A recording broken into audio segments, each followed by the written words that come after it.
The indie scene is more than a vast ocean.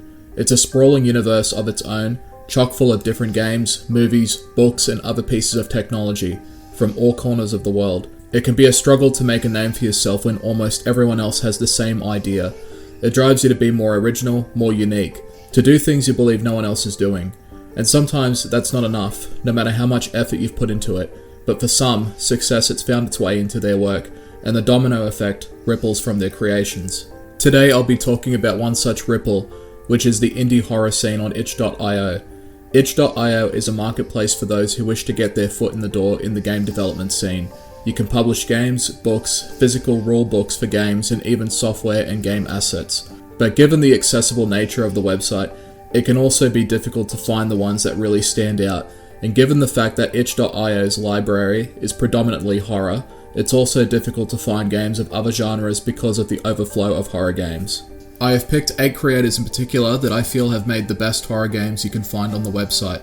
I will briefly go over each of them and what they offer to the table. I will also have links to their pages so you can check out their content. Number 1. Kitty Horror Show. Kitty Horror Show is a creator of abstract, cryptic horror games that often explore dark and depressing themes. The stories are told through the worlds that speak for themselves, or the recording of voices that give you clues as to what's going on in each game. But the presentation of said worlds are both interesting and uninviting at the same time. She does a really good job of invoking the realization that you're not meant to be in the world she creates. One game in mind, Anatomy, explores the concept of abandonment, with the theory that the things you leave behind develop a consciousness of their own, born with hate and feelings of neglection taking place. She also has a number of collections known as the Haunted Cities series, which are both atmospheric and very unnerving to explore. Number 2. Yames Games. Yames is a conjurer that pixelates the horror that he dreams about. The concepts that Yames explores are structured around simplistic, point-and-click gameplay. While the focus of his work is concentrated in exploring a terrifying idea and displaying effective art presentation, the games are also, in a way, easy to follow. 2 games that come to mind are Discover My Body and Waterwomb World. One explores a desire to escape to a higher plane of consciousness through science and transhumanism. The other one is the innate desire to find God, and actually finding it, only for the truth to be so much worse. If you want gameplay that's not too demanding, but offers effective short horror that explores thought-provoking ideas, then Yames has you. Number 3. Puppet Combo. Following the end of the 2010s, a massive surge of PS1-inspired horror games started appearing on itch.io. One creator that made a name for themselves was Puppet Combo. Puppet Combo's specialty is the celebration of 80s slasher films, packaged into a lo-fi PS1-styled horror game. The title, use of music and VHS filtering, creates the impression that you're in the 80s, in your apartment with an unmarked VHS tape, and you're given a display of horrific footage upon watching it. You can feel the genuine love of the genre from the games he makes. Titles like Stay Out of the House, Murder House, and Power Drill Massacre are recreations of a cheesy but scary and exciting time in horror history. He also has a publishing label, Torture Star Video, where he publishes horror games made from other developers. If you're looking for games that capture the 80s slasher aesthetic, you can't go wrong with Puppet Combo. Number 4. Vetus Games. Vetus is a creator known in the itch.io community for his Timor series, which have a surreal and dreamlike element that also follow his other creations. The graphics and presentation give a feeling similar to the original slender 8 pages game, as well as a big number of the horror games developed during the Flash era. His games are quite rough on the surface, but they're meant to be, because in the context of nightmarish realms, the worlds you inhabit are often sketchy and unknown. But Vetus is proof that you don't have to have the most artistic details in order to produce a really good horror game. Number 5. The Haunted PS1. It is a community of developers dedicated to the creation of PS1-styled horror games. You could perceive it as a dimension where the PS1 is made, but it is also cursed, forever churning out horror games until the end of time.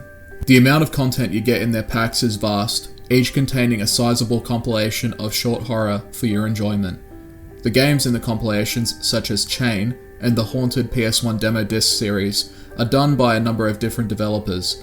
Think of it as an anthology channel, but you never know what you're going to get in them. Number 6. Oleander Garden. a creator known for the Pagan Trilogy, which is a set of esoteric, religious and unsettling digital horror games set in what is described as a dead MMO. The premise of dead online games in the context of horror gaming are that they inhabit worlds no longer inhabited by any players. Instead, they are replaced by NPCs that are continually being corrupted by an entity that has taken place within the dead game. Oleander Garden uses this concept to a terrifying degree, even to the point that the game interacts with your machine in a way, convincing you that the game itself is to some extent real. It's not unlike the effect of ARG games, utilizing rules, videos and images with real-life scenarios to simulate a different reality. Oleander Garden's trilogy is very unsettling, but also unique in its own right in both breaking the fourth wall and scaring you at the same time. Number 7. Paper Cookies. Paper Cookies is a well-known creator on itch.io, most notably for 2 games in particular: Spookware, a parody horror minigame based off of WarioWare but with a horror twist, and No Players Online, a unique horror game set in a multiplayer game that no one plays, or so it appears. Like the Pagan Trilogy, it plays off the idea that the game is real and breaks the fourth wall using ARG gameplay elements, making for an immersive horror experience. He also has a very diverse range of games on his library that are also worth checking out, such as VHS 1986, Dream Disc, and Metamaze. And finally, number 8, Chiller's Art. The Japanese side of horror has always been a striking contrast when compared to Western horror, preferring to aim for atmosphere, suspense, and tension. Whereas in the West, you're expecting jump scares and immediate danger. Chiller's Art takes more inspiration from J-horror films like Ringu, Ju-on, Noroi, and Dark Water. Their games also generally consist of exploring Japanese mythology and folklore, and I feel that a lot of love and respect is put into these subjects. Many other creators have incorporated Japanese aesthetics into their own games, especially in the cyberpunk department, but Chiller's Art are not only unapologetic in their exploration of said subjects, but are also very authentic in capturing the horror of Japan's deeply rooted history of mythology and folklore, and their ancient connection with spirits and nature. There are an incredible number of creators on itch.io, all making great indie horrors as well as games from other genres, and more are being made every day. But these 8 creators I have mentioned stand out the most in the horror genre on itch.io. Some of their content can also be found on Steam, and have Patreon accounts if you wish to support them. Thank you for watching.